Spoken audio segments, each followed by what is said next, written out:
right here in Paris. And France 24 is bringing you daily reports throughout the week. On the menu, farming issues in and outside of France. Today, Luke Brown focuses on the fishing industry and the agriculture sector, creating much needed jobs in Greece.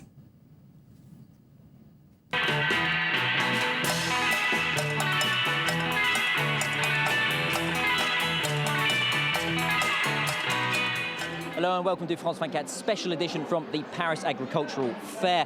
They like to call it France's biggest farm. It's got 4,000 animals. They'll be getting through about 230 tonnes of hay over the next week or so. Last year, they welcomed 700,000 visitors, all trying to get back in touch with their rural side. It's not all about France. Here at France 24, over the next week, we'll be taking a look at the situation for farmers around the Mediterranean. Indeed, it's with the Mediterranean that we do start today's show. We'll be taking a look at not farming, but fishing. France has got about 20,000 professional fishermen plying their trades up and down its coasts. That means it's a vital economic sector, even if it's less well known than the competition on dry land. When the fishing sector drops anchor at the farm show, it's Operation Seduction. Sometimes it can be that at the start the ingredients aren't very appetizing. But in the end, you get something great on the plate. The goal for this team of chef instructors is to convince consumers that cooking fish isn't too difficult, and preparing less popular species of fish is a chance to remind buyers of the choice on offer, from squid to conger eels. Pierre de Cunto comes from a long line of fishermen in the south of France. He loves his trade, but knows it faces challenges. In 30 years on the seas, he's seen the fishing fleet in the Mediterranean fall by 200 vessels. We're a bit caught between the regulations. We're only allowed to fish 200 days a year, whereas we need 240. So that means there's a shortfall for the vessels compared to a few years ago. The fishing industry has also been badly hit by rising fuel prices, which now represent 50% of their charges. That, as well as recent bad weather keeping fishing vessels in port, mean the sector is fighting for recognition on the national stage. In lots of places, people defend the Made in France label. What we would like is that the Made in France label be applied to fishing. The important thing is to know where fish is landed and by who. The France brand at the fishmonger, at the supermarket, or soon in restaurants is a guarantee of where the fish comes from. But winning round consumers is far from certain. Today in France, the average person consumes 86 kilos of meat per year. For seafood, it's just 36 kilos. One of the main themes at the farm show is how people farm around the Mediterranean. That's why we're going to take a look now at the situation in Greece, where with unemployment stuck at 28%, many Greeks are looking for alternatives and are returning to the land. Alexia Kefalas reports. This morning, Natasha's working in the vineyard. She's not a professional winemaker, but hopes to become one.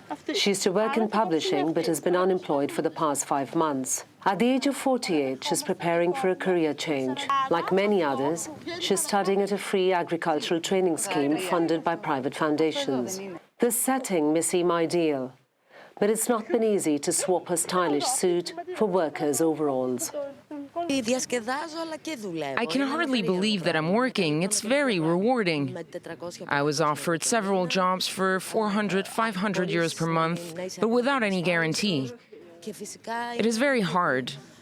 I like the land, so I thought to myself that this is a viable solution. Almost 1 in 3 people in Greece is out of work, and agriculture is one of the few sectors that's creating jobs.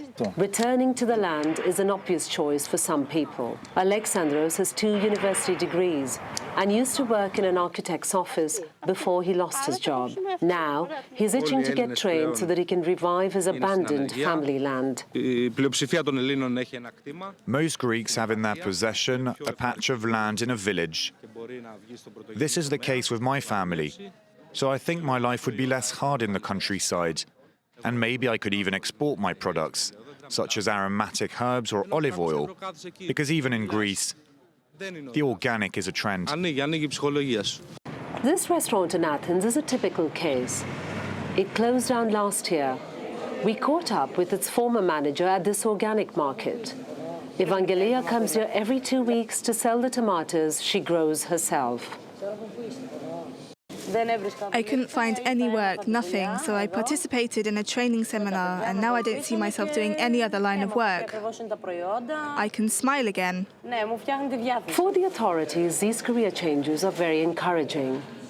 Although Greek agricultural production fell by over 15% between 2006 and 2011, while production costs increased by over 40% during the same period, the future is paved with bright colours for Greece's agricultural sector.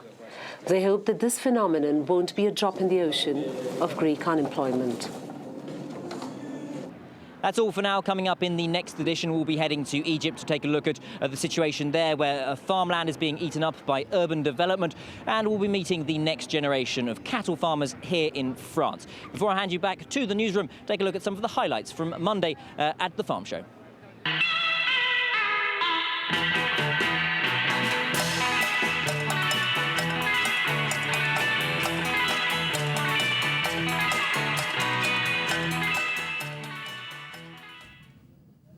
Time for a short break here on Live from Paris. When we come back, I'll have the headlines for you, including that vote here in France on extending the mission in the Central African Republic. Stay tuned for that and plenty more.